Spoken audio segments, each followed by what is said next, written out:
MSNBC Investigates, Night Court. All rise in the courtroom and gallery, please. Seattle Municipal Court Department 11 is now in session. This is what justice looks like after dark. It's part game show. Day court is like Jeopardy, and night court is like Wheel of Fortune. How many days in? 90. 90 days in jail? Right. I'll pass. Part soap opera.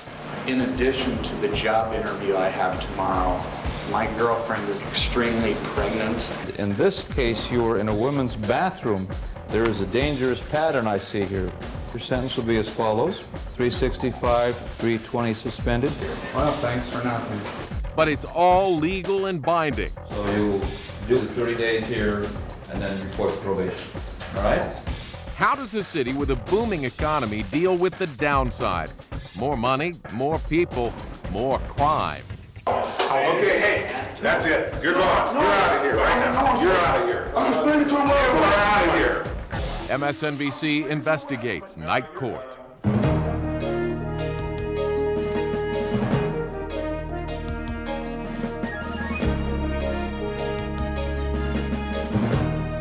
Reporting now, John Seigenthaler.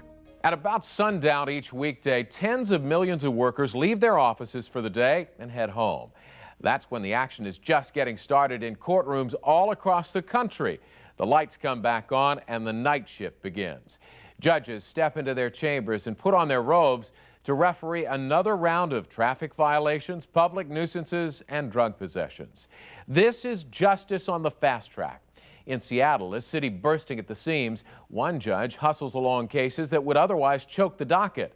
And each week, hundreds of men and women wait for their day, or in this case, night in court. With a population of almost 600,000, Seattle, part of Washington's King County, is the largest city in the state. Seattle is also ranked among the 100 most dangerous cities in America, with an FBI crime index that falls well above the national average in crime per capita. With a growing caseload, Seattle started holding night court in 1973. I'm going to PR you today, all right? Now, the excuse, I got a job in Oregon, ain't going to work next time. Understand what I'm saying? You got to appear? I understand that. The night court is the cleanup court. We're like a cleanup hitter in a baseball team, and we leave for the next court a clear docket. It's a night court that is actually in the King County Jail. The rules are simple. Only pretrial hearings and arraignments take place here. So the defendants plead guilty or not, and the judge imposes sentence, sets bail, or sets them free. All right, Ms. Riley, pretrials or arraignments? Whatever the outcome, in this courtroom, justice has a name: Judge Michael S. Hurtado. All rise in the courtroom and gallery, please. Seattle Municipal Court Department 11 is now in session. The Honorable Michael S. Hurtado presiding. And thank you, Mr. Bailey. Please be seated. Thank you, everybody. This is the in-custody arraignment calendar, evening pretrial and review calendar. It is the second day of August. Night court starts in this courtroom at 5:30. I take the bench. We're not only efficient, but we don't forsake justice for the sake of efficiency. City Attorney's appearance for the record, please. Good morning, Your Honor. Lynn Riley for the city. Good evening, counsel. And Northwest Defender will be Ms. Gibson. Good evening, Your Honor. Lily Gibson. My staff is my family. We have mutual respect for each other. We work as a team. Each person has a different role, but there's enough internal professionalism, and we get to know our idiosyncrasies that we can move cases, I think, in a very efficient manner. How many days in? 90. 90 days in jail? Right. I'll pass. Glenn Collins is a local homeless man who's been charged with drinking in public. This is not his first time to come before the judge. Mr. Collins, it's always a pleasure to see you, sir. Thank you very much. I consider each defendant that I see, be it in custody or out of custody, a one-act play. I hate to tell you, I fall in love all the time. L-U-S-T, love. And have you fallen in love with Miss Kennard? Well, she's cute. You've seen her enough. I mean, you're making the prosecutor and Miss Gibson very jealous. You know that, sir. It's a presentation. At last I found the perfect girl. I couldn't ask for more. She's deep and dumb and oversexed and owns a liquor store. It's a choreographed performance. Would you want to plead guilty to these charges tonight? All right, I'll go with it. He reminds me of my uncle for some reason. I can't help but have empathy for him. I'm not going to give you 90 days. Okay. Your lawyer is recommending 30 days. Okay. Thank you for treating me decent. Well, anytime. You're my buddy. My job is to be fair. And where I see these kind of cases where these people have nowhere else to go, and maybe if they're drinking beer, that's not the same as an assault. And frankly, I cannot be very harsh in terms of sentencing. But by the same token, I see people here who are inherently mean. Those are the kind of cases that some of the defendants may even refer to me as a very tough and difficult judge. Michael S. Hurtado grew up in South Central Los Angeles and later moved to Seattle, where he worked as a shop teacher at Garfield Public High School. He went on to graduate from the University of Washington Law School in 1978 and has manned the bench of night court for the past 7 years. In my judgment, I still think his opinion's wrong. Michael Lacher is charged with criminal trespass. He took a look at my criminal history and saw a pattern that he didn't particularly agree with. But the circumstances surrounding his arrest and his criminal history suggest to the judge a much deeper problem. In addition to the job interview I have tomorrow, my girlfriend is extremely pregnant and ready to give birth within the next week and a half, and I'd also like to be present for that. Well, I realize that, but here in the state of Washington alone, you were convicted of 3 counts of voyeurism, and in this case, you were in a women's bathroom. There is a dangerous pattern I see here. Your sentence will be as follows: 365, 320 suspended. When he said suspend 320, I'm sitting there doing the math, and it's like, that's 45 days. You will attend and complete a sexual deviancy evaluation and treatment. I'm ordering strict compliance. If you do not comply, all the remainder of the 325 days will be imposed. Well, thanks for nothing. Well, let's talk about that. Thanks for nothing. You got a big break. You know that, didn't you? You know. Okay, never mind. I'm not going to say anything. I'm not even going to degenerate myself. That just shows your immaturity. This shows further that I am right. Frustration, Your Honor. Frustration. Yeah, I lost it. I got a little peeved at that. All right. You'll take care of your sexual deviancy problem. I was starting to react, and the first thing the court clerk did was say, "Judge, I need a break." That she needed a break. But I know why she did that, because she knew that I was getting wound up, and so it was time to take a break. So she took care of me. I thought at that time it was important to go into a recess so that the judge could regroup and we get back out here and finish. Okay, we'll take a short break, ladies and gentlemen. Yeah, take a break. Being a judge, one has to have a capacity to communicate through humor, compassion, and sometimes being very strict. The judge has to pick which one of these various tools to use with that particular defendant. On average, Hurtado's night court hears 45 cases a night, over 900 cases a month, and more than 11,000 cases a year. It's like an assembly line of justice, and sometimes the atmosphere is less than formal. Well, it's the theft of food, albeit steaks. It's over $100 for mistakes, I think. Close to $100, sorry. No, $106. That's not a theft of a meal. No need to get into a discussion with the prosecutor, but... Prosecutor Lynn Riley has been assigned to Seattle's night court for the past 7 years. Well, first of all, it's in the jail, and so it's hard to be as formal as you would be maybe in a regular courtroom when the defendants are all there in their jail pajamas. That's her job, sir, to do this. You understand that. That's Ms. Riley. Okay. And by all standards, she's a nice prosecutor. Okay, for some reason. What as our judge says, day court is like Jeopardy, and night court is like Wheel of Fortune. Next matter, counsel. It can be efficient, depending on the players, but it often is not justice. Attorney James Burnell was a public defender in night court for 10 years before turning to private practice. He's familiar with the downside of the system. One of the reasons I left was the volume. If you have too many cases, you simply cannot address all the concerns of each and every defendant. Night court, that court can run till 11 p.m. And tempers can flare, people get frustrated, people get impatient. I don't know if anybody ever seen night court on TV, but this guy right here is the bull of night court. I think he should shave his head. Rudy Setlovich is one of the marshals assigned to Court 11. His job is to maintain security in the courtroom and in the holding pen where the public defenders consult with their clients. If I get information that someone is acting up in the back or giving the defense lawyers a bad time, I'll accept the marshal's word that that person's a management problem. I'm coming through the park Thursday morning. I'm not tripping. You got a white section, you got a red section. Don't tell me that I don't get to say nothing. Often they want to tell their version right up front. You say, look, this is not a trial today. I wasn't. Do you want to listen to me just for a second? They often don't necessarily know what is happening, so you try to explain it to them as concretely as you can. There's two cases here. One they were recommending 2 days, and one they're recommending 10 days. The deal we said I should do. Go away. Then I can get upstairs again. Mr. Warner, is this going to work, or shall we go back to back? If they present what the marshals perceive as a threat to our physical well-being, the marshals can say, that's it, terminate the interview. I'm concerned about the lawyer's safety. That's it. You're gone. You're out of here right now. You're out of here. I was explaining to him what happened. You're out of here. Come on. What are you doing? I was explaining to him what happened. No, you're gone. There was no way it was going to work with him. We'll see you in a couple of days. Please don't do this to me, man. Don't do it all, man. Don't do this. I was very unhappy about that. But I would have been a lot happier if he would have been cooperators down here and we could have seen him today and gotten him out of here. I was explaining to him what happened. Please. Please, I just can't deal with that. Justice in night court. It may be efficient and cost-effective, but is it fair?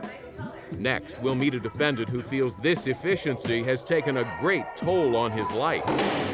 Seattle, man, you get in trouble for sneezing, I'll tell you.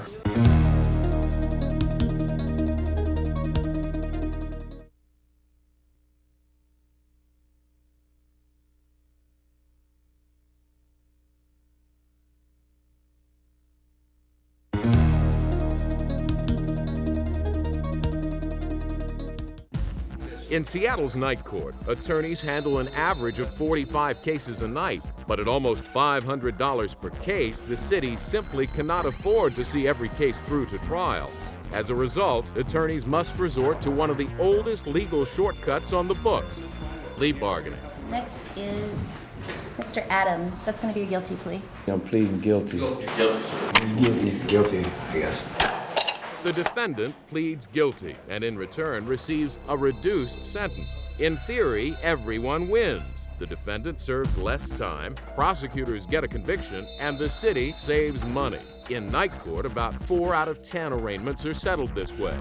It keeps the cases flowing, but is it fair? It's kind of a, you've seen the diagram of the snake swallowing the tail. It's almost a cycle like that. Attorney Laurel Gibson has been a public defender for 2 years. To be a witness to testify or not. Because they pled to get out, based on their history, they now have more of a history. They pretty much con you into pleading guilty.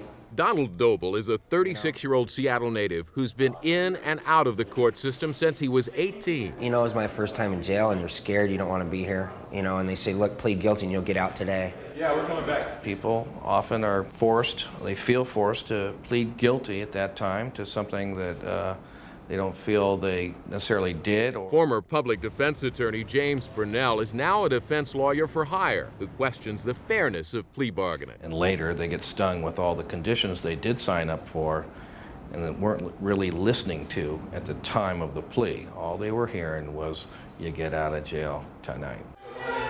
By pleading guilty, you'll be on probation, and you'll have to do some domestic violence classes and get a drug and alcohol evaluation and things like that. You violate because you miss a class and they put you back, and it's difficult to keep a job, have children, pay support, pay for all these classes, work, make the classes, and they can keep you in there as long as they want to. I'm just gonna fight it because I didn't do it. This time, Doble is charged with driving while intoxicated and vehicular assault. He is determined not to get caught in the system again. This judge is the hanging judge, so I gotta plead not guilty instead of taking the plea bargain. This girl that I supposedly hit was 2 blocks away from me, and she was a prostitute. And she seen I was in a newer car and probably figured she could collect some insurance, said she got hit with gravel. I don't normally let them drive my car. Jeannie Todd is a close friend of Doble. It was her car Doble was driving the night he was arrested. It's, you know, kind of a hot rod car, and he wanted to show me what my car could do, you know. I'll take you the way we were going. And so we had pulled over right about, you know, back here where the gravel was thicker, and he instantly pulled a U-turn, and he wasn't happy with that one, so he went to do another one. So as you can see the stop sign at the end of the block, that's about where the women were at the end of the fence. I haven't gone in yet. Wait, I'm just going to plead not guilty right now. Attempting to break the pattern, Doble intends to plead not guilty this time. Doble also hopes to have his current bail of $500 reduced. Okay, well, what I'm concerned about, this appears to be the second DUI. Second, Your Honor, but... Right. Now, sir, I've also read the police report, and the allegations is that not only while DUI, you were attempting to hit pedestrians. I know you're denying all of this, but I do find you pose a threat to the community and setting your bail at $10,000 cash. 10,000, Your Honor? 10,000 cash. Which city asking? That would have been my request, Your Honor. It's a joke. Okay. Now these are your release papers. What this is saying is the judge is releasing you only upon $10,000 cash. Okay? If you can't bail out, you're going to be in here until the 21st, okay? I need you to sign for me there, sir. I raised my bail from $500 to $10,000. Like I said, they make it impossible for you to get out of here. I'm a threat to the community, supposedly. I had a cocaine problem, and I said I'd quit. And then I did heroin, and I said I'd quit, and I did. I quit all those things. Now I need to quit alcohol, and I will quit because I'm tired of coming back. Not that I don't love these guys or anything, but I don't want to come back here anymore, you know. I'm tired of it. I'm 36 years old, you know. First arrested at age 18, Doble has been booked 15 times. I went to the investigation court, and they said 15 times in 18 years. Got a record I'm proud of. All minor stuff, though. It's Seattle, man. You get in trouble for sneezing, I'll tell you. Unable to post bail, Doble returns to a familiar environment. I'm going to show him the room. Come on in. It's my buddy Dave here, know him from outside. And this is my bed here. It's not made very well because Dave was sleeping in it while I was gone. And there's like 24 guys or something in here. All the comforts of home. I'm going to definitely do AA. You know, I did it in the past, but my heart wasn't really into it, but it's definitely into it. This is my belongings. Yeah, I got medication, shaving cream, hair gel, toothbrush.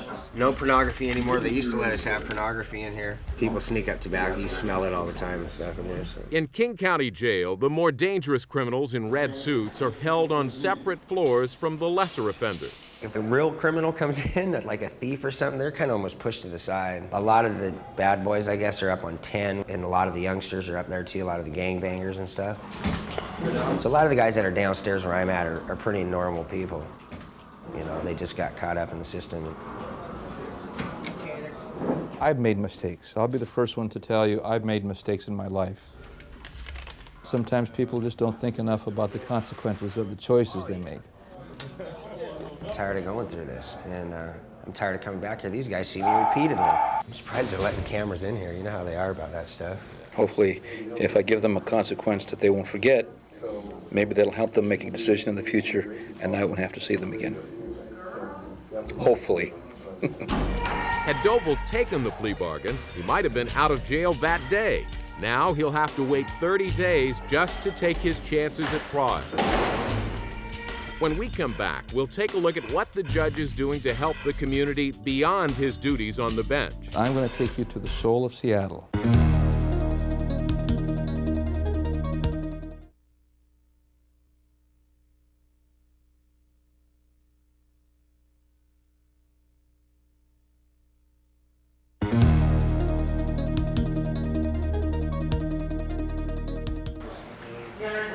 The city is requesting bail at $5,000, Your Honor. Now, what I've got is your state history, sir. You've been convicted of domestic violence assault. I also have read the police report. There are some very disturbing allegations that you have made to the alleged victim in this case regarding threats of future harm. I'm setting your bail at $20,000 cash. I find that you pose a threat to the community. All right, next case. As a judge, I have to balance the interests of the community with the defendant's rights. And I'm a third branch of government. I'm not bound by what the city attorney nor what the mayor thinks is policy. Although he's the one wearing the robe, there is a limited amount Judge Hurtado can do from the bench. But his efforts do not end there. The man behind the robe keeps close ties to the community. I'm going to take you to the soul of Seattle. It's the Goodwill store. There's a big pile of ties. Now, what I look for are ugly ties. They used to be 10 cents a piece, but now they're up to 15 cents. I've got, oh gosh, probably about 2,000 or 3,000 ties. Well, I don't see nothing here today. Hello, it's me. Hi, are there any more ties to bring out today? Usually we have lots of ties, I know. but I don't have any more right now. Those are old. I know. Later. I've been working here 23 years, and he's here every day. We don't see him, we worry about him. Within the community, the judge often comes across some familiar faces. This is a gentleman I saw in court, and now he's working here. I'm so proud to see him. If it wasn't for you, I wouldn't be here. He got me a chance. I appreciate that. That's important. It makes me feel good. How much owe you? $6.49, that's a score. I buy all my clothes at Goodwill. And when I talk to kids, I tell them that. So here's somebody, here's a leader in the community who shops at Goodwill only. And that's what I tell them. I never shop at Nordstrom, and hell no, I'm not going to spend that kind of money. When you think about it. The kids Hurtado is referring to are the children of Seattle. Once a month on his day off, the judge gives a tour of the jail and court building to local kids in a program called Crime Solvers. As you get older, if you make a bad choice, you may have a bad consequence. What does that sound mean to you? That means your liberty has just been lost. If you make a bad choice, that's the sound you're going to be hearing a lot. It's so easy to get in trouble. I want to give them the tools to make the right choices. As a young man, Hurtado made his own difficult choices. I grew up in Watts, in South Central LA. Many times for your own safety, you would have to be part of a gang or hang with people who were directly or indirectly associated with gangs. One time, one guy called me out to fight. It wasn't much of a fight because the guy pulled out a knife and stabbed me in the stomach right away. The knife had punctured the stomach. Peritonitis had set in, and they didn't expect me to live the night. In fact, I was administered the last rites. I remember that vividly. You know, some of my friends wanted me to, do something back, and I chickened out. I said, no, I didn't want to do that. So, consequently, I was ostracized, and I ended up spending a lot of my time in junior high school in the library. That's where I learned how to enjoy to read. Now, when I talk to kids in high school about choices, I can tell them that I've been there.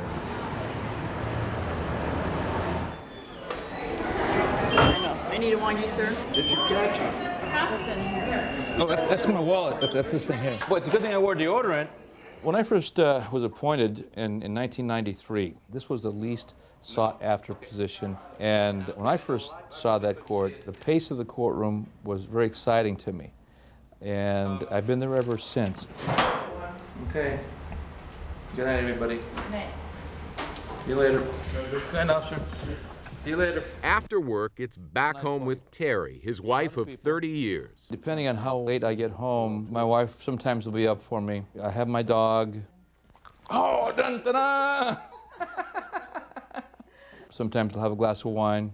I'll read a book and eventually nod out and get up in the morning and hit it again. Balancing the interests of the community with the rights of the defendant can be an arduous task, with often less than perfect results. But Hurtado does his best to counter these inherent flaws by giving back to the community, with hopes that fewer young people will fall before him on the bench of night court. When we come back, we'll meet a couple of ladies from an old profession who are finding some new ways to play the system. Is Jessica Jane McMillan your true and correct name? No, it's not.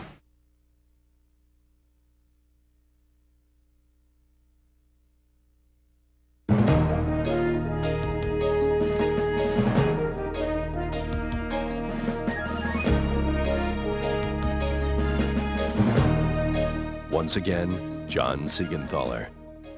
Night court is like the assembly line of justice. Judges push through cases involving lesser offenses, clearing the docket for the next day. In Seattle's night court, Judge Michael Hurtado hears 45 cases a night, 11,000 cases a year.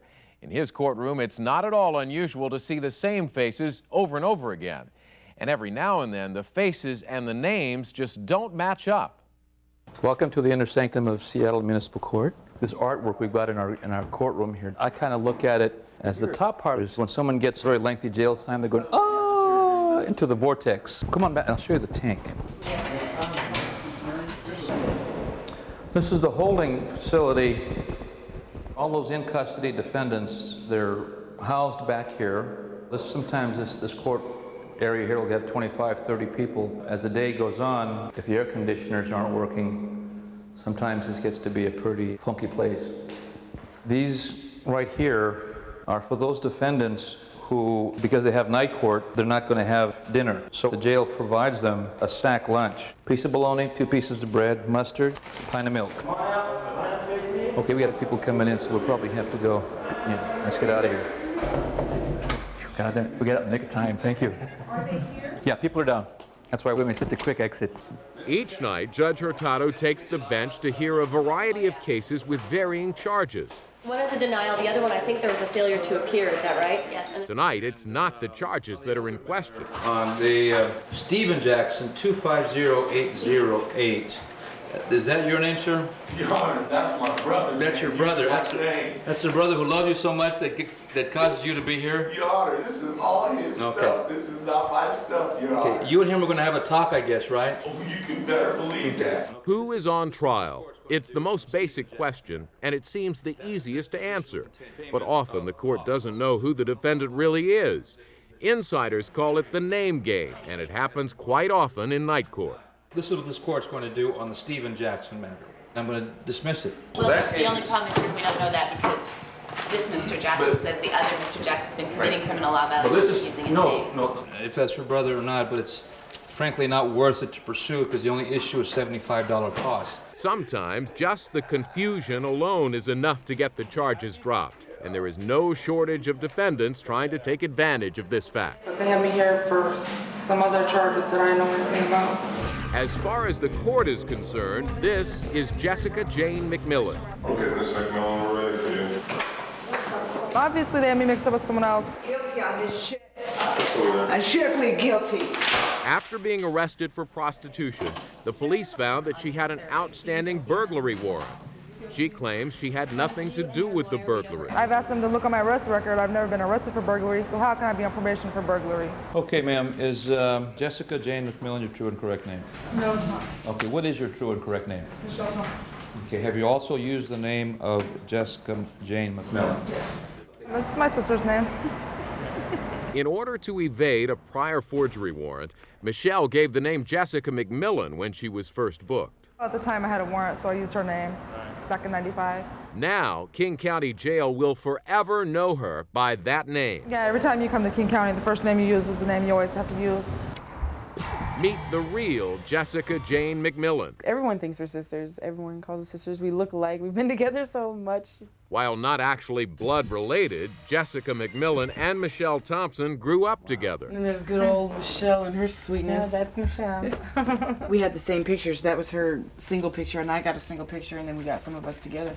Their closeness even extends to their career choice.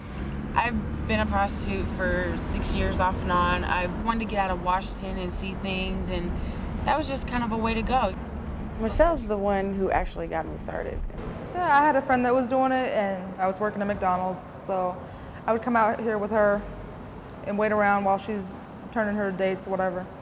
And then I saw the money she was making, and I'm like, well, let me try that. It was not long before she began using JOssica McMillan's name in an attempt to evade charges. Oh yeah, and we call it the name game, and it's a lot of fun. Police officer Eric Mitchell has seen it all before. Prostitutes commonly don't carry identification on their persons because they don't want us to know who they really are. So who did generate the burglary warrant? I've never committed a felony in my life. Never. I think the burglary is when she tied somebody up. I tied up a guy in a motel room and tried to rob him. And took his car keys and his car. He was running around the motel room screaming that we stole his keys and his wallet and everything. I mean, that's pretty much burglary, isn't it? Someone's on probation for second-degree burglary. I've never been arrested for burglary, My original charge was prostitution. Now they're putting this burglary on me out of the blue. Thompson is claiming that she's being charged for someone else's crime. It's a situation she's put her best friend, JOssica McMillan, in quite often. She just used my name. Then she started using it and using it and using it, and now I got so much stuff on my record. I mean, she's my best friend and everything, but she's really messed my name up and messed a lot of things up for me, my future. You know, I wanted to go to school, be a nurse. I can't do that no more. So I might as well just be a hooker and get my money that way. It's faster, it pays my bills. Okay, ma'am, now this court heard you tell the city attorney that you and your lawyer did go over all of your constitutional rights that you have, that you understand those rights. This court has before it and has read report number 360461, which outlines the circumstances wherein you agreed to perform a sex act with another person for a fee. And what is your plea to one count of prostitution? Now, on the matter that you've just pled guilty to, ma'am, this court will not exceed that negotiated recommendation. Your sentence is as follows: 90 days in custody, 88 suspended. You will submit to an HIV test. You will attend safe sex class. So you'll do the 30 days here and then report to probation. All right? You got to take care of these matters, ma'am. How old are you? 22. 23. You're too young to be engaging in this activity. I'm not saying that even old people shouldn't be doing it, but you're just way too young, understand? Well, what really hurts me is when I see those young people here on prostitution charges. What I try to do for those individuals is to maybe give them a little bit of respect, maybe give them some words of encouragement, which certainly they don't normally have, and that's the real shame. I never did like the actual job, but it's just fun to travel and make more money, and I do want to quit doing it, but it is hard. It is kind of like a drug habit. A habit that is not only likely to keep Thompson in prostitution, but may keep McMillan's record from ever becoming clean. When we come back, we'll catch up with a wandering defendant who has his own version of his arrest. Yeah, I was like, hey, I don't think that's legal. Can I have your badge number? And he arrested me for it.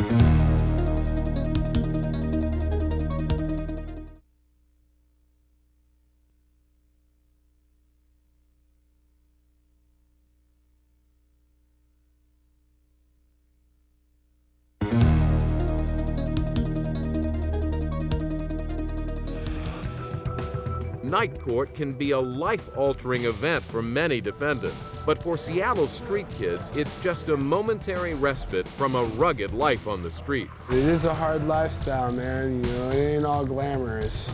You're cold, you're dirty, hungry. On any given night in Seattle, an estimated 800 young people are without a place to sleep.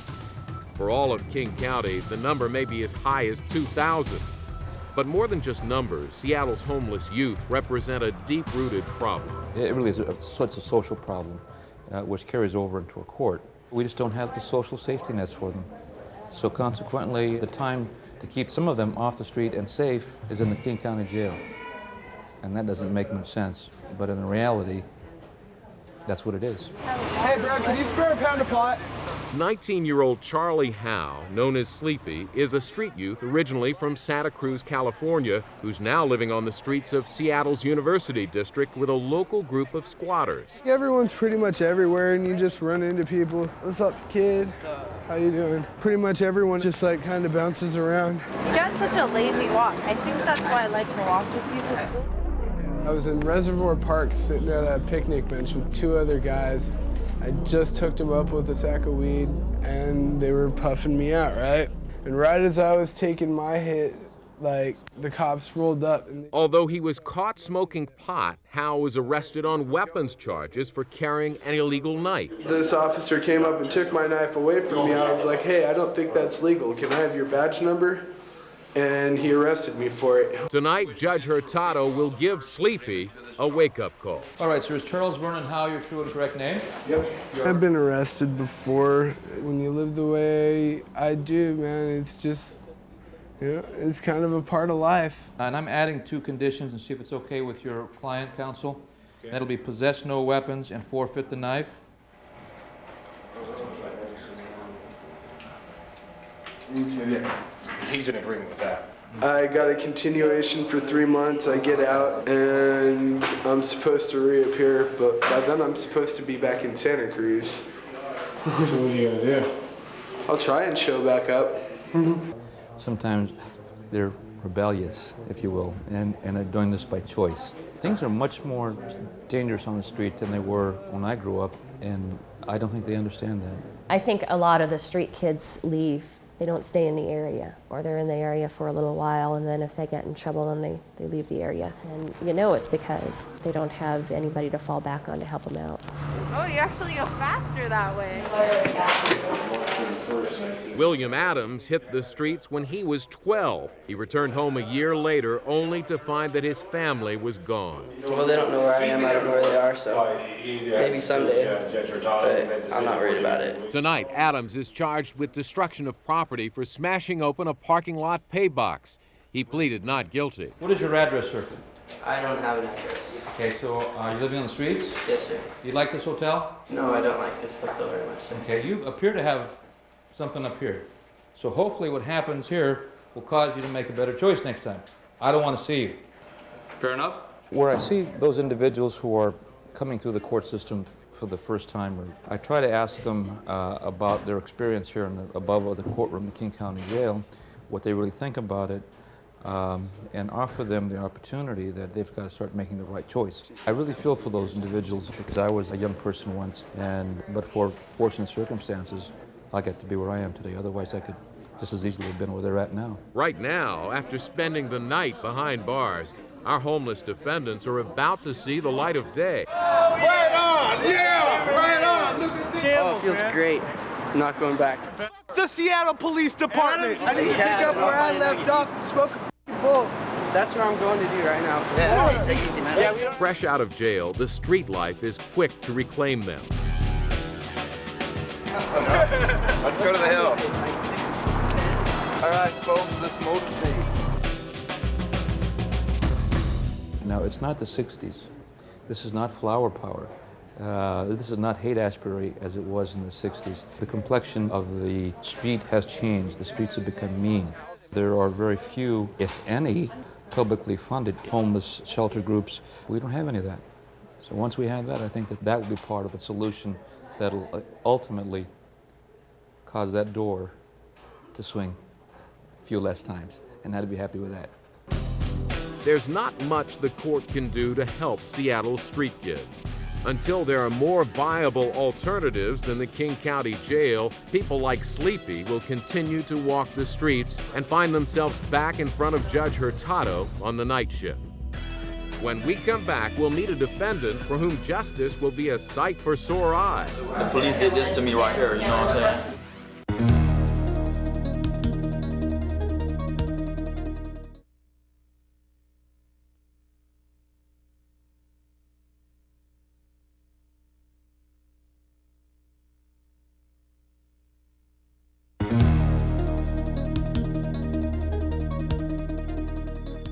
Birthplace of grunge music and home to Microsoft, Starbucks, and Boeing. In the last 30 years, Seattle has changed from small city to sprawling metropolis. With this population explosion has come more jobs, more traffic, and more controversy.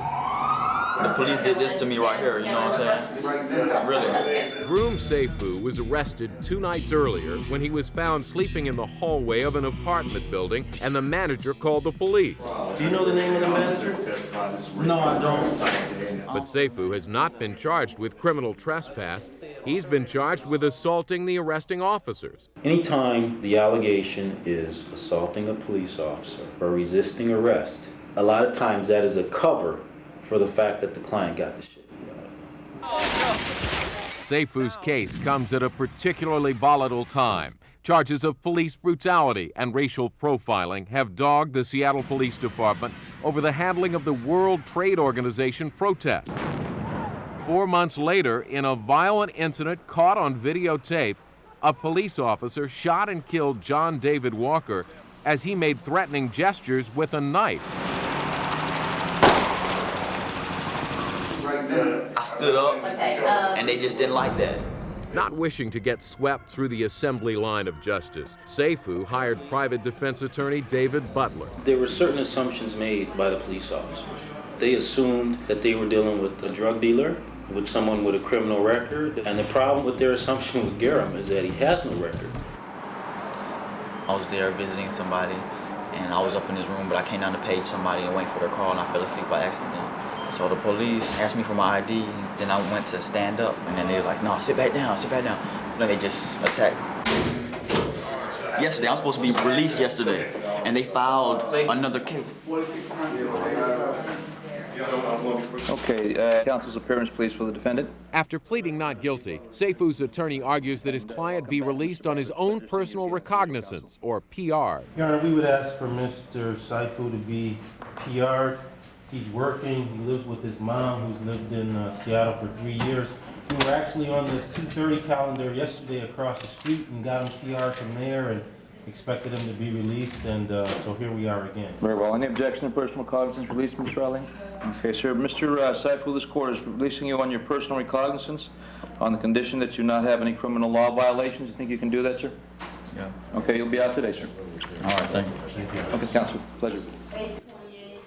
You see his face, right? At some point, I might be subpoenaing that tape to document the extent of his injuries. Okay? So when you get out, call me. I'll send the investigator by and get pictures again, and we'll just wrap later. If they resist at all, it's open season. Attorney James Burnell is familiar with allegations against the police. It's unfortunate there are cases we see them where they're just charged as resisting arrest. We see a lot of obstructing charges, which are just ridiculous charges. They're fallback charges for the police when something like this happens. I don't think Seattle police are necessarily bad. I think obviously there's some isolated incidents, and there's two sides to every story. I think people get a bad perception of us through the media. Officer Eric Mitchell has been on the force for 20 years. He was not the arresting officer in Seifu's case, but says sometimes force becomes necessary. They don't really get to see exactly what we're doing out here, what we're faced with, and how difficult of a job it can be at times. Every time we are involved in a confrontation with somebody, and it turns physical, we have to win. If we lose, the suspect has access to our gun and all of our police gear, and then what do we have? We have a real disaster right there. These officers are practiced at what they do. And they come into court in their full uniform and they give you the, yes, I've been an officer for 25 years and I've done 10,000 arrests and blah, blah. And the juries fall for that every time. They had me in there for about the whole weekend, since like Thursday night. Fresh out of jail, Seifu is determined to get justice. They thinking black folks can't stand up for themselves because, you know, a lot of black people don't have money. They can't buy a lawyer. You know, if I didn't buy a lawyer, I'd probably still be in there. The racial profiling is an issue that has resulted from various studies. For example, stopping a car because of a cracked windshield. Well, that's a citation. The police officer arguably has probable cause to stop for that. But is that the real reason they stopped that person? I don't know. But it does raise a question. A week after his arrest, Seifu filed a complaint against the Seattle Police Department. The department responded to MSNBC with this letter stating that they are not able to address the incident. It may be months before Seifu tells his story to a jury. And for the others who have come before the bench, the justice system has had varying results. Donald Doble, who was arrested for driving under the influence. I'm not gonna plead, no way. I'll fight it, because I didn't do it. As it turns out, Doble, who was facing perhaps years in jail, eventually took the plea bargain and was released. However, he must show up for 3 AA meetings a week for 2 years, or it's back to jail. As for the name gamers, Michelle Thompson and JOssica McMillan, well, Thompson was released after 30 days and went to live at McMillan's home in Spokane with plans to move to Portland to get a job. And Charlie Howe, or Sleepy, has returned to Santa Cruz and has not been back to Seattle since his release. Meanwhile, in Judge Hurtado's night court, things continue as usual. Your Honor, that report is bogus, fictitious, malicious, and it's all made up. And otherwise wrong. A judge must have compassion, courage to make the difficult decisions, and most importantly, not be jaded by the continual repetitious nature of the job. What a night. As for Judge Hurtado, he is still giving tours of the jail, hoping to keep Seattle's youngest residents from visiting longer term. Hurtado, the first Hispanic judge appointed to Seattle's municipal court, says he didn't have much competition for the job. No one else wanted it. But he thinks of his courtroom as a classroom and doesn't intend to leave anytime soon. That's this edition of MSNBC Investigates. Thanks for watching. I'm John Seigenthaler.